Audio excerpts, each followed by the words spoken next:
This is Travis Bain again with his persuasive and commemorative speech. This is going to be my audience members. Okay.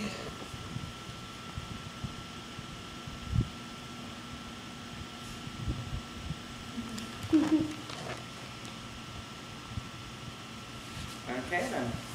I pledge allegiance to the flag of the United States of America and to the republic for which it stands, one nation, under God, indivisible, with liberty and justice for all.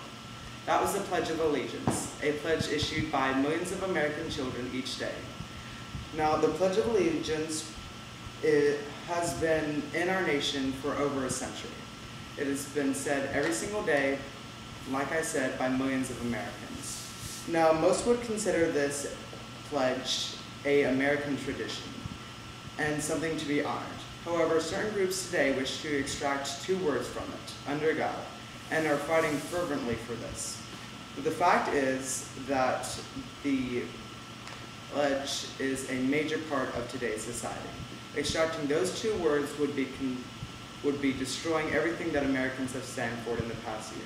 Some may argue that it infringes on rights, that it promotes socialism, or even that they just don't even care about the pledge. But the fact is that the pledge is a verbal monument to America's success, and it should not be butchered one word at a time. Now, the original pledge was quoted was made in 1892 by a man named Francis Bellamy. Bellamy was hired by Youth Company, a popular children's magazine, to promote their sales of American flags. The fact is that the pledge to the flag was a great success, and it ended up that they sold hundreds of flags. The pledge was a very significant thing because it made our nation indivisible with liberty and justice for all. The fact is that the nation was coming out of the Civil War just 23 years after it, and such feelings were very critical to the nation. President Benjamin Harris proclaimed that the use of the pledge in public schools should be used in October 12th of 1892 during the Columbus Day observances. President Harris wished to call back the feelings that Americans had during when the pledge was first used commercially. And those feelings are still important today. Now, the first part of the pledge had an amendment to it during the 1920s due to an increase of immigration. They added the flag of the United States to ensure that the immigrants knew which part of the flag, or to which flag they should be pledging to. Now, the first sparks of controversy were by the Jehovah's Witness group in 1940. In the case of Minersville School District versus Baptist, the Supreme Court ruled that the Pledge of Allegiance was completely legitimate and that everybody should say it. Now, that was actually overturned when the West Virginia State Board of Education versus Baronet. The court reversed its rulings and then decided that it was actually unconstitutional to force people to say the pledge. Nowadays, any American can go to school and not say the Pledge of Allegiance, but yet they still wish to take apart those two words. Now, on June 14, 1954, President Eisenhower signed a bill that would add under God to the pledge.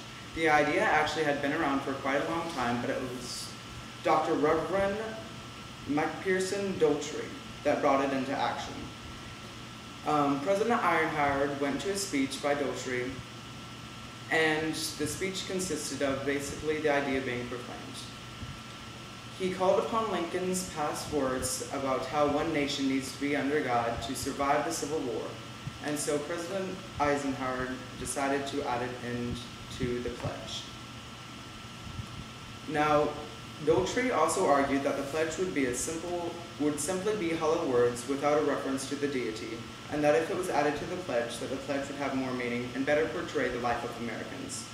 Now, more than 50 years of tradition later, those words are now going to be opted out of our pledge. They argue that it's unfair, that it suppresses the minds of Americans' children, and that it even violates the church and state separation laws. Well, here's the simple facts. America was founded on Christian values, and it was a God-fearing nation. God was a major factor in America's life, and everybody went to church and worshiped God.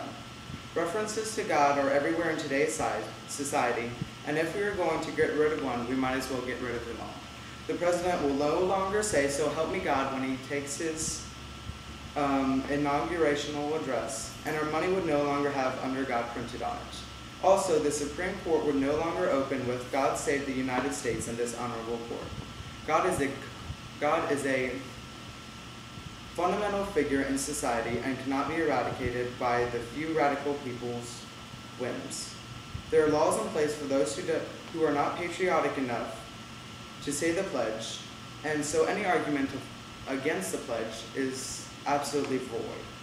If someone does not agree with the pledge, they can simply opt out to say it. It's just as if a person does not like a particular brand of candy.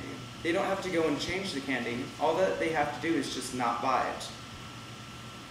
There's no rule that says that we have to say the pledge, so it cannot possibly be brainwashing our children into a monotheistic socialist nation. In the ruling of Myers versus Loudon Country, the court decided that the pledge was completely constitutional and that it did not violate any religious rights because the pledge itself is not a religious exercise, but it is actually a patriotic exercise. Some argue that the pledge violates the separation of church and state. Illinois Senator and presidential candidate Barack Obama had this to say on such subject. He said that a sense of proportion should also guide those who police the boundaries between church and state.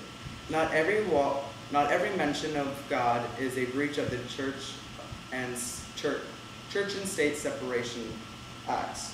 Context matters. It is doubtful that children reciting the Pledge of Allegiance feel oppressed or brainwashed as a consequence of muttering the phrase, "Under God."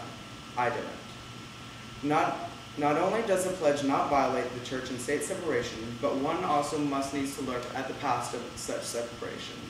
Our forefathers came from a country that had its king as its high priest.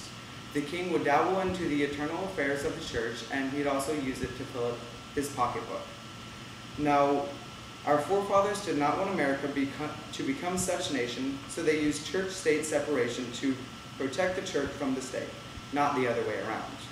The truth is, America's identity is permanently associated with God, and it cannot be eradicated by just dismissing 2 words of a pledge. Under God is 2 words out of 31 that add in the creating of a vivid picture of what it is to be American. Those who disagree with the pledge are allowed to not say it, and so that should be the end of the disagreement.